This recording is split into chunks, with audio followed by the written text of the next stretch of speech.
Hey there! What I wanted to do today was talk a bit about expensive pens.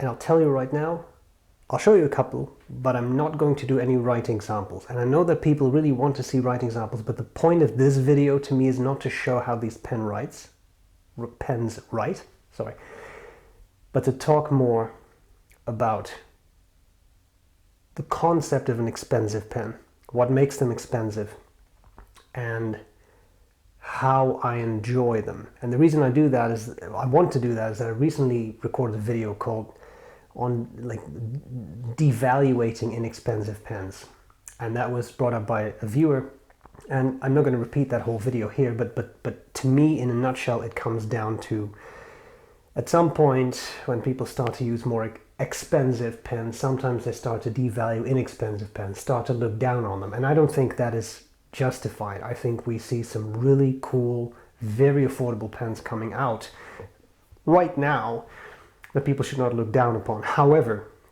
there is a flip side to that argument, and that is, well, if I do decide to spend $1,000 on a fountain pen, or $1,500 or $2,000 or even more than that, what do I actually get? So I will show you a couple pens. This is one of those videos where I just ramble on for a while, so bear with me. I try to be as efficient as I can be.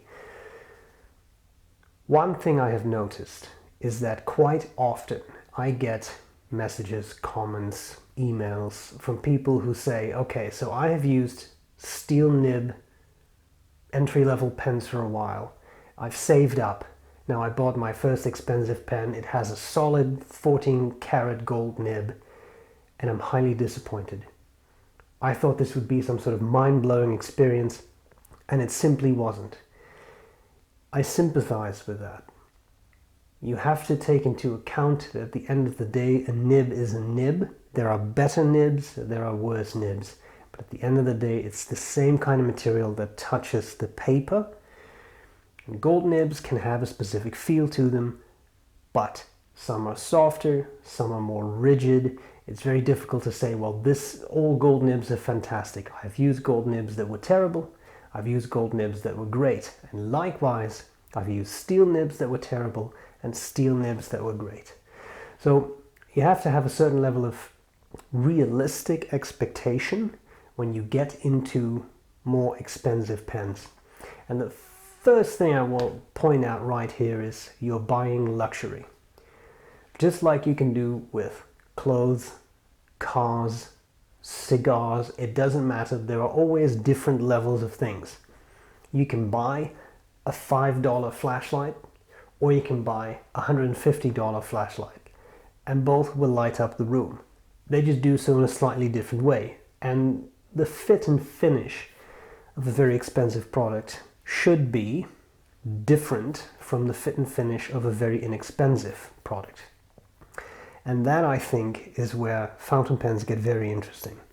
So there are certain types of pens that are made of more precious materials, or that makes them more expensive, or they are made in a specific manner that makes them more expensive. So I'm going to try to give you some examples. I have 4 pens in my lap here, slightly randomly chosen, but not entirely so. I'll talk you through them. I'll speak about why they are expensive. I have done reviews of all these pens. Again, I'm not going to write here. I know people always want to see writing samples, but the point here is not to see them write. The point here is to have me talk through why they are as expensive as they are. So, I'm going to start. One obvious choice. Urushi. Urushi. This is a type of lacquer, often associated with Japanese pens, but it's used in China. There's a long history of urushi used in China for all kinds of objects. This is a Danny Trio. From what I understood, the brand doesn't exist anymore, but I'm never really sure if that's real or they will reappear. In any case, this is an original Danny Trio. This is the Mikado. It's their Emperor model, not to be confused with the Namiki Emperor. That's a completely different pen, different brand, etc. This is a pen I like a lot. It's a large pen, it's a very girthy pen, and it has the wrong nib on it. Right now I don't have the Danny Trio nib on it. Isn't that a cardinal sin? Yes, they're beautiful nibs, Doesn't matter. That's one of the reasons I don't do a writing sample. Right now it has a Konit nib. Don't worry about it. Larger pen. What makes this expensive, I would say, is a couple of things. It has a number 8 nib, and it's gold, and that's certainly nice. But it has an interesting filling system. So this is a one-way shut-off valve system. This sort of pulls out, but there's no real point to it pointing out. You have to be careful too, because that could actually snap in half. So the way you fill this is you take off the section, you unscrew this end, you use an eyedropper to fill it, and then you can tighten this thing at the end. That will at some point stop ink flow, because a piston at the end of a rod here will stop ink flow. Now, it's a cool filling system. You can regulate the wetness of your pen a little bit, but that's not why it's an expensive pen. The reason this is an expensive pen is that it's covered in urushi. And to do urushi well, you have to know what you're doing. There's only certain months a year that they can do it in Japan. The humidity has to be right, at least that's how I understood it. All that adds to the cost of the pen. And then you have a very expensive pen. Now you can see, in my fancy new desk light, you can see how shiny this is, right? And people tend to be willing to pay quite a bit of money for that, because it's a very interesting finish. It's unlike other finishes, very shiny. It has an interesting touch, sort of tactile sensation that makes this an expensive pen. There is a lot of handwork involved. You cannot do what certain prestigious German companies do and machine make a pen and then charge $1,000 for it. Yes, it's an ebonite body, and maybe that is machine made. It doesn't matter. What matters here is the urushi application. You cannot use an urushi applicator machine. It doesn't exist. So that handwork raises the cost of the pen. To me, it's a lovely pen. I really love the girth of the pen. It's a very solid pen. I like it a lot. Okay, so that is one part of, in praise of expensive pens, there is a lot of handwork involved. Okay, speaking of another pen that has a lot of handwork involved, this is a pen I absolutely love. Lead Viceroy Grand. Completely different pen from the Danny Trio I've just shown you. Completely different. This is a British pen. It's made in the UK. It's made of solid sterling silver. It has a heavy weight, unlike the Danny Trio, which is surprisingly light. This is a very heavy pen because of all the silver used. Now, this is my favorite finish that Lead does, Victorian. The Victorian finish, in my mind, is beautiful, and this is all handwork. So a very skilled craftsman or craftswoman, because I do believe they have female people in their employment. They take tools and a little hammer and they create this pattern. And I have read it can take 3,000 hammer strikes, individual hammer strikes, to create this pen. And therefore it is not a $50 pen, and that makes complete sense. There is an enormous amount of handwork and skill involved. I mean, I could take the base pen and a little metal tool that I don't even know what it's called, and a little hammer, but I can guarantee you right now, when I'm done, it will not look like this, right? There's a high level of skill involved. Beautiful nib, number 6, fantastic writer. This pen was a gift from a viewer, by the way, which is an incredibly generous gift. But you can see in a pen like this where the cost comes from, right? This is a more or less handmade, but it's a hand finished pen, just like the Danny Trio is hand finished with urushi. This is hand finished with a certain pattern that's chased, I believe, into it. So once again, you pay for the skill of the artisan finishing the pen. And the nice thing about these Victorian finishes is that depending on the person who created it for you, it will look a little bit different. It can look a little bit more bulbous, it can look a little bit flatter. I think that's very appealing. I know that for a lot of people these are grail pens, and the only thing I can say about it is they are absolutely worth every penny you spend on them. They're tremendous fun to use, Really comfortable writers, really pleasant, and they come in different sizes too. So if you don't like this is the ground, there's a regular size and there's a pocket size. Fit, like buy what fits you best. Okay, 2 more pens, and then I will conclude this video with some thoughts on value versus worth, which I just started to touch on. Okay. The next pen, and I gave some thought whether to include it or not, but I have. It's a pen that's very dear to me, but I have no illusions. I know that the way that company ended left a lot of people hanging. So here we have a Lambrew Pens LB6. Please bear with me when I say I review the pens and not the companies. I know that a lot of people were left financially, I'm just going to say, taken advantage of. It seems people made down payments, the company closed down. I know all this. I also, having heard some things through the grapevine, I feel that it's a very tragic ending, but I'm not here to either defend or not defend a company. All I can say is Andy Lambrew, who was heavily involved, really the founder of Classic Pens, then became Lambrew Pens, was a very nice guy. I bought this pen when I had dinner with him once in a Toronto Pen Club meeting. It was a wonderful evening, and he talked to me a lot about this pen. But just to be sure, yes, I also made a down payment and never got the pen. I'm not defending any of that. That was not acceptable, period. But right now I'm talking about this pen. This is an LB6. They had a couple of different models. They had some silver models, and they had models in diffusion bonded acrylic. This is diffusion bonded acrylic, which is basically a bulletproof acrylic. It's a very, very robust, stable material.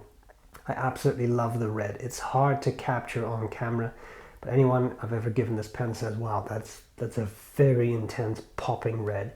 And it is.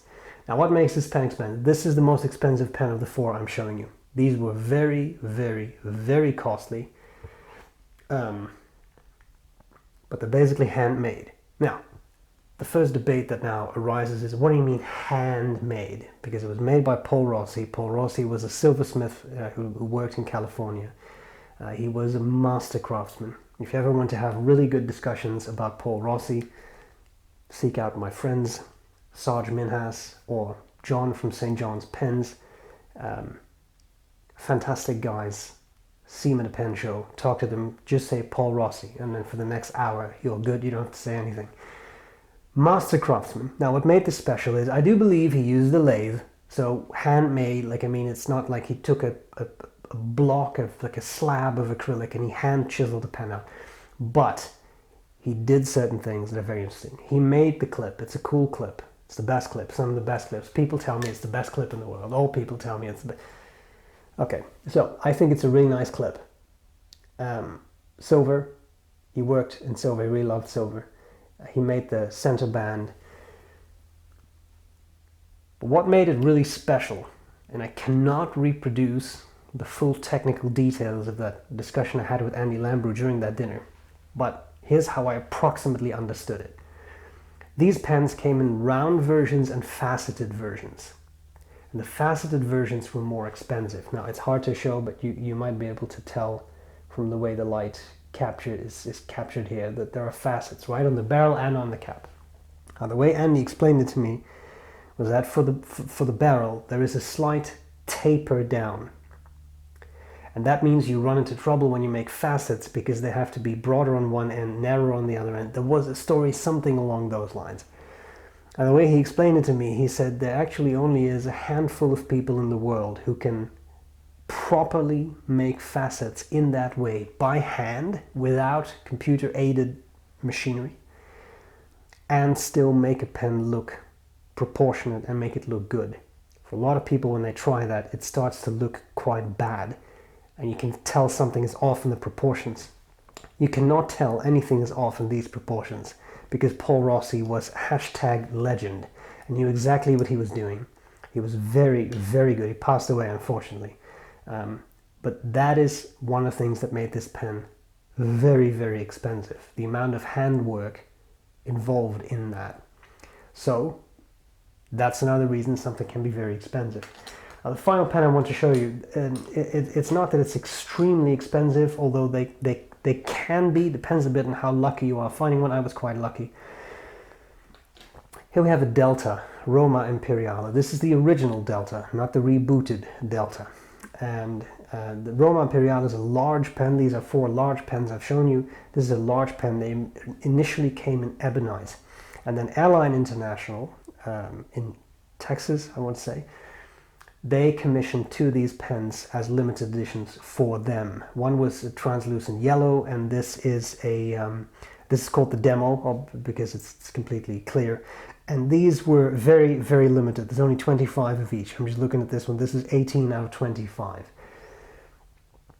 In this pen, there is, I think it's a matter of it's a limited edition. I don't know if there's anything particularly precious in the materials used. It's not a fusion bonded acrylic. It's just a clear, I'm assuming, acrylic. It has a gold nib, and it's a fantastic nib. I will say that about it. It's an absolutely lovely nib. But it's a larger pen. What I really liked about this pen was the shape. And so this is expensive because it's limited. And I'm not always, I feel that a lot of companies these days exploit that and say, oh, there's only 10 of these. It's $2,500. And by the way, it's just a plastic pen with steel nib. Usually they're gold, but you know what I mean. That is artificially driving up the price. Maybe something like that happened with this because there's only 25 of them. But the fit and finish of this pen are wonderful. Everything works. Everything is in my mind the right proportions. Some people complain about the section being too big. It's very girthy, but I still find it very comfortable. I absolutely love this pen. This is expensive because it was a limited edition, but it's a very pleasant pen. So I've given you 4 examples. I hope I haven't bored you to death. Obviously there are other examples to be had, but the final thing I wanted to say, or address, I should say, is value versus worth. You have to understand that a pen like this, great as it is not worth penny for penny what I paid for it, nor probably any of these pens. You could make a bit of an argument with the yard lead of, oh, but it's silver, and silver is a precious metal, and so that's not really what you're paying for. I'm sure that if I take this to a scrap silver dealer, I'm definitely not going to get back what they retail for. But now you're talking about value, right? What has value to you may be completely different from what has value to me. Urushi is not for everyone. I'm not an enormous Urushi guy. I like it in some pens, I don't like it in others. But all these 4 pens to me, none of them cheap, that's why I selected them for this particular video, but all of them have enormous value to me. One, because I bought it from a friend. Another, because it was sent to me as a gift from a viewer. That makes them extremely valuable and worth a lot more than anyone would ever pay for them, because now there is an emotional bond. All these pens are exceptionally well made, and I do feel that when you get to a certain price point, obviously you start to pay for luxury. That's like I said at the start, that's the same thing with clothes, with cars, with I mean, a fourth-hand Honda will get you to the grocery store as much as a brand new Cadillac will. It's just a different experience. And for some people that experience matters, and for others it does not. So the worth of a pen, well, that's what any company sets it to. They may churn out machine-made pens in precious resin and say, well, this is $1,000 pen. Even though they can make, I don't know the real number, but they can make 1,000 a day. There's nothing particularly special about it. And I'm really not trying to be negative about another brand, but I don't fully understand that. It's really good marketing. The company says this pen is worth $1,000 because we say it is. The pens I've shown you all have something special going on with them. Whether it's a simple limited edition or whether it is Urushi or something very intricately handmade or very specific craftsmanship in creating the pen, that gives it a different value. The value is what someone is willing to pay. If Yardled says tomorrow, okay, the Viceroy grants are going to be £2,500, It's an enormous amount of money, but there will still be people who will pay that price because they think that pen doesn't have that value. To them, it has that value.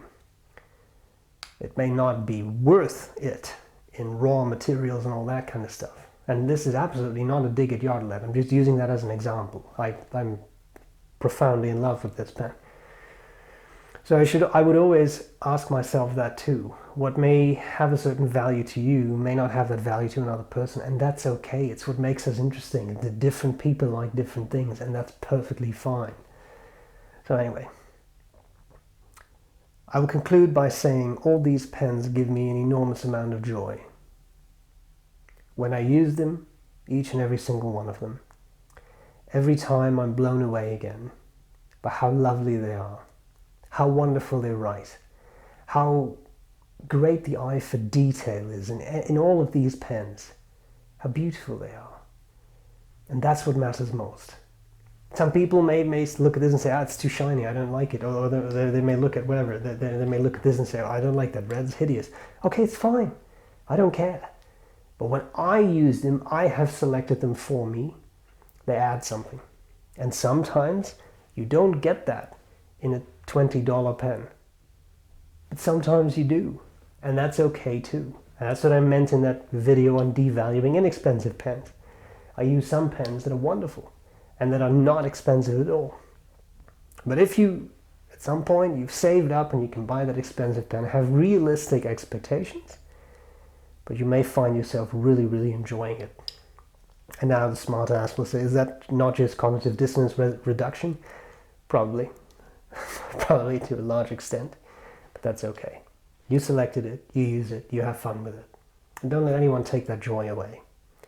That's what matters most. Pick what you like and then really enjoy it. All these give me incredible joy.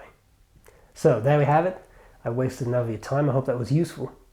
Let me know what you think about expensive pens. Do you have any specific grail pens, things that you really try to pursue? I find it very interesting to read, so please let me know in the comments.